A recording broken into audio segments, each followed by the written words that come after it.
Deus, eu te agradeço, Senhor, por mais uma, por esta infinita oportunidade que o Senhor tem nos dado, por mais uma noite, meu Deus, depois de um dia em paz, que o Senhor tem nos concedido, Jesus. Muito obrigado, ó Pai, por tudo que o Senhor tem feito por mim, por nós, dos quais não somos merecedores. Estou aqui, meu Pai, tão somente para te agradecer. Muito obrigado, Jesus.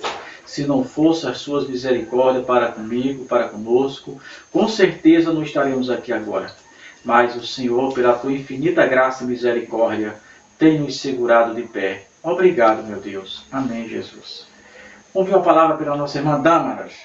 Eu li aqui João 9, versículo 25. Respondeu ele, pois, e disse: Se é pecador, não sei.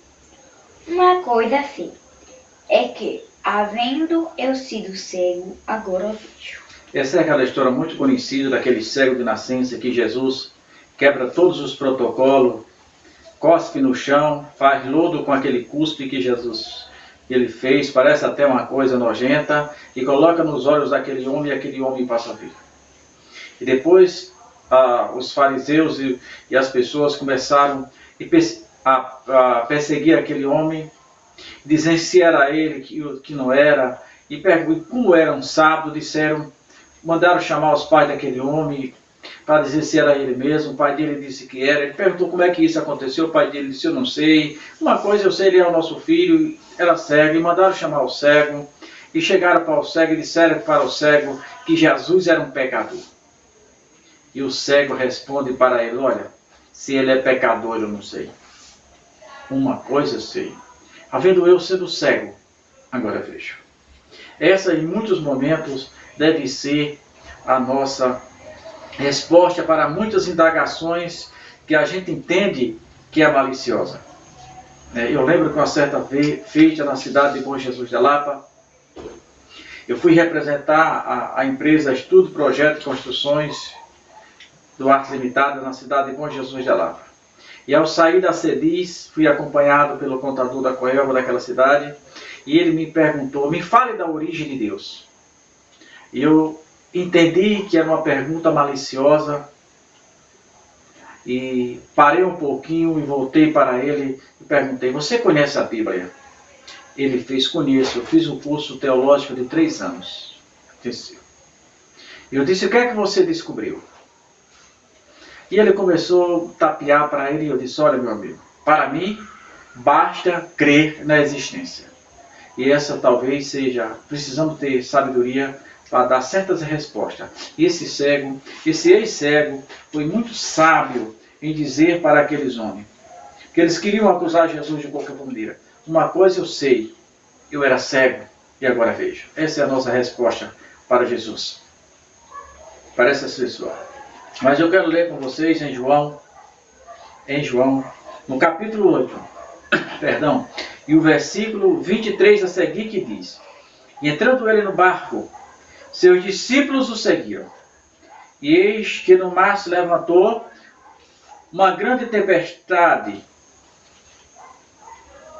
Se levantou uma tempestade grande, que o barco ia coberto pelas ondas, e ele, porém, estava dormindo. E os seus discípulos, aproximando, despertaram, dizendo: Senhor, salva-nos que perecemos. E ele disse-lhe: por que temeis, homens de pouca fé? Pequena fé.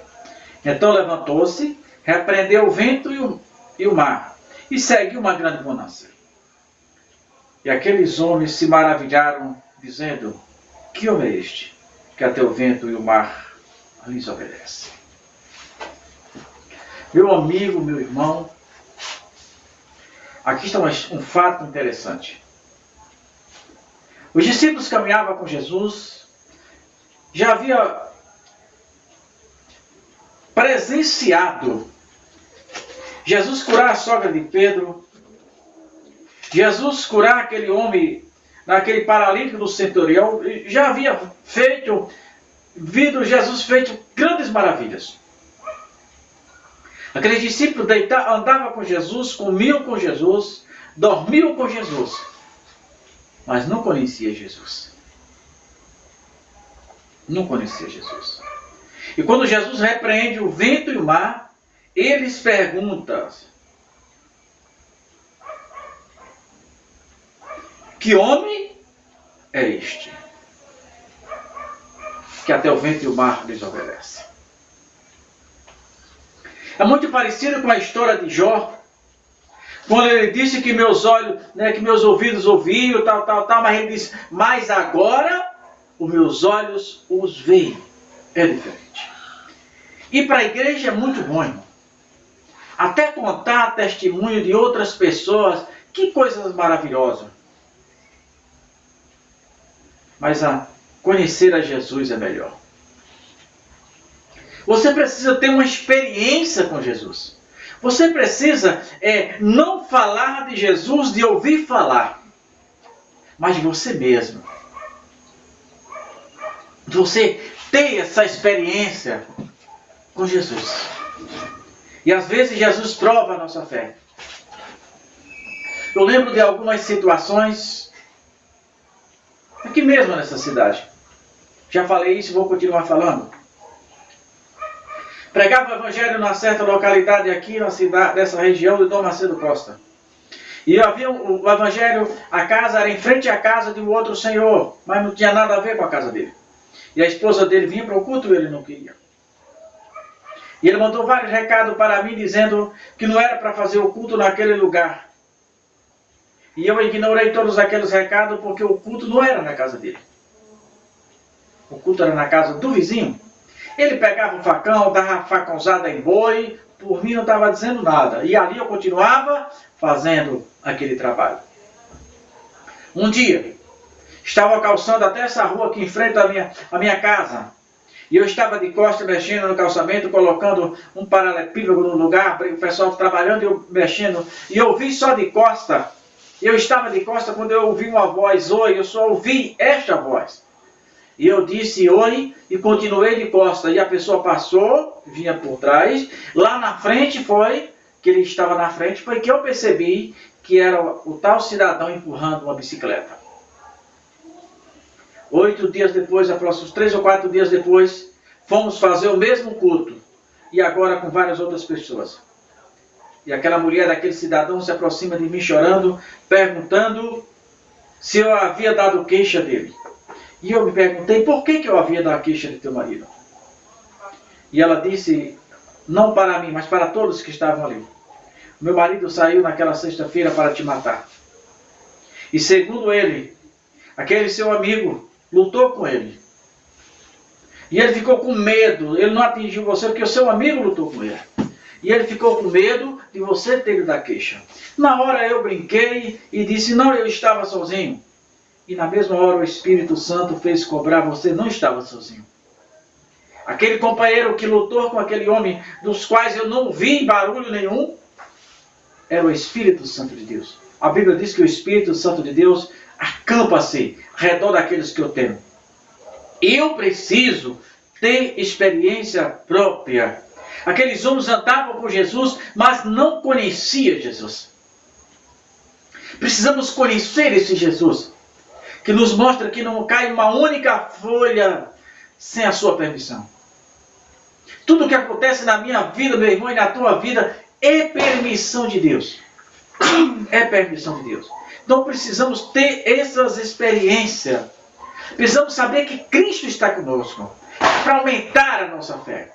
Se tivermos que recorrer, aqueles discípulos estavam com Jesus, caminhavam com Jesus, dormiam com Jesus, mas não conhecia. E eles perguntam, que homem é esse? Tem muitos cristãos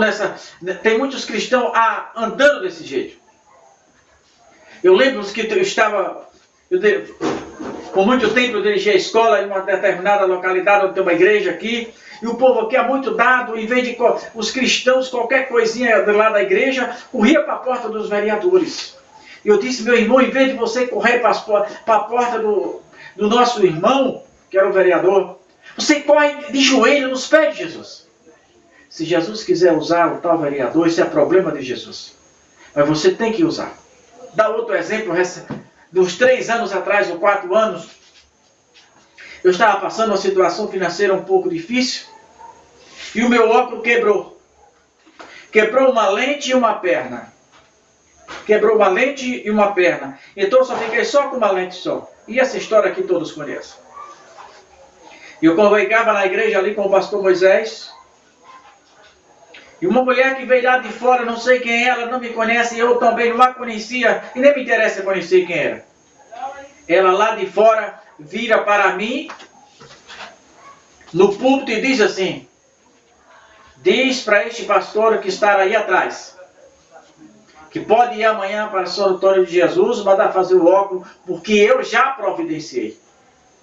Sentiu aquela alegria no meu coração, muito grande aquela alegria. Mas eu conhecia minha pouca fé. E eu disse: meu Deus, eu não tenho essa fé toda. De chegar lá na ótica, lá e mandar fazer o óculos, Jesus. Prepara primeiro, Jesus, para eu já ir para lá com isso em mão. E no domingo, eu dirigia um trabalho também muito árduo, a 12 quilômetros, cruzando o rio, e um lugar muito íngreme, e um sol causticante. Era terrível.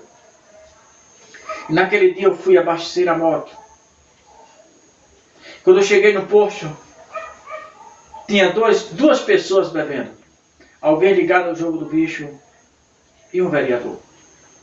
Eles estavam bebendo lá no canto deles, lá no posto de gasolina, e eu entrei, abasteci, e na saída, quando eu vou pegando o asfalto, alguém gritou: Juraci, para aí. E aquele vereador olhou, parou, chegou e disse assim: "Esse teu óculos tá assim, rapaz?" Eu falei: "Tá." Ele disse: "Mande fazer o óculos, que eu vou te dar o óculos." É assim que Jesus faz. Não precisou eu pedir a ele na época. Minha conversa era com Jesus. Quem Jesus usou, isso é problema dele. Jesus usou um povo, um animal considerado imundo pela lei de Israel, na época, para alimentar o profeta. Eu preciso ter experiência com Deus. Eu não preciso conhecer Deus de ouvir falar. Eu preciso, quando eu dobrar os meus joelhos, eu sentir a sua presença. Eu preciso sentir Ele tocando em mim, dizendo: "Filho, eu estou ao teu lado." Mesmo quando não podes ver, quando não podes enxergar, mesmo quando a dor é tão grande, mas eu estou te dando força. Eu estou te confortando. O ano passado, inventaram uma calúnia terrível envolvendo eu e minha filha. Um dos filhos de Satanás, ou uma filha de Satanás. Ali, para a gente, foi muito difícil, né? Mas eu estava ali glorificando a Deus, porque eu sabia do Deus a quem eu tinha crido. Eu sabia, eu conheço meu Deus. Os discípulos aqui não conheciam, mas eu conheço meu Deus. Se eu estou de pé até hoje, dentro de tantos livramentos que o Senhor nos deu, é prova de que Ele está ao nosso lado. Então, meu irmão, não seja como os discípulos. Você não precisa, Jesus, de ouvir falar. Você precisa ter experiência com Jesus. Amém, Jesus.